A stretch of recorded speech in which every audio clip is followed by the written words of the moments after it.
Hi there everyone, it's Tony Paladin, Managing Partner at LCP Global Sports Consulting Group. And today I thought I'd have a quick chat about how to measure the return on investment on a sports sponsorship.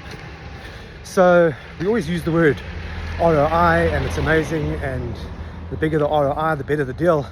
And that's all good and well, but how do we actually measure the ROI?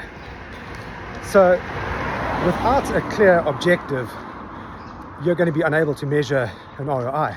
If the objective is not set, then there's nothing to measure.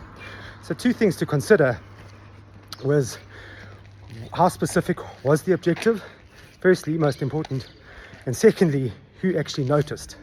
Because without people seeing the objective, the sponsorship or the partnership is going to fall flat in its face. So in terms of defining measurables for your objective, is we've got to look at the target audience, the length of the deal, and then how do we actually measure the measurables. So when it comes down to measuring measurables, this is where we are quite blessed in today's day and age of digitization and artificial intelligence.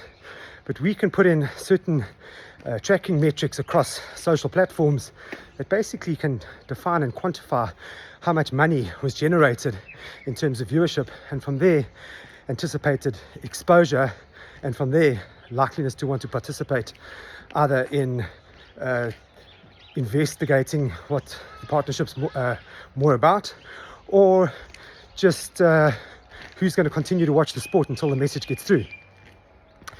So another big thing in terms of measurables is really to consider the starting point. And I guess it's a pretty good thing to assess public sentiment to start with, and then from there track sentiment and see what the concluding sentiment's all about.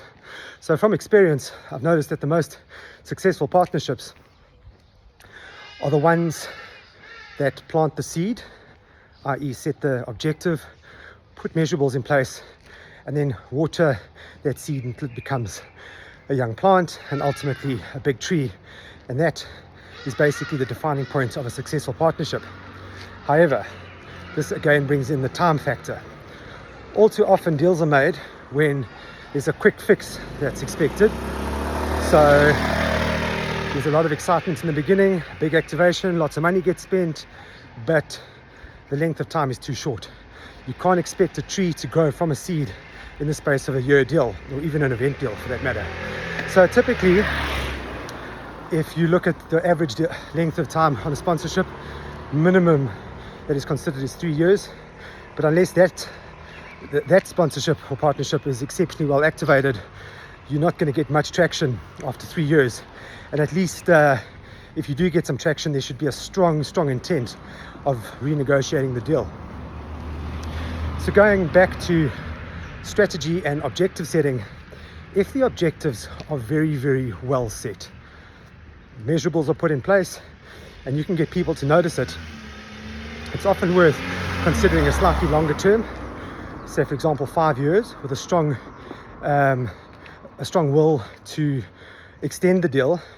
But in terms of the objective setting, I think it's vitally important that the sentiment is very, very well assessed in the beginning, and I guess for lack of a better phrase, is to make it work through thick and thin.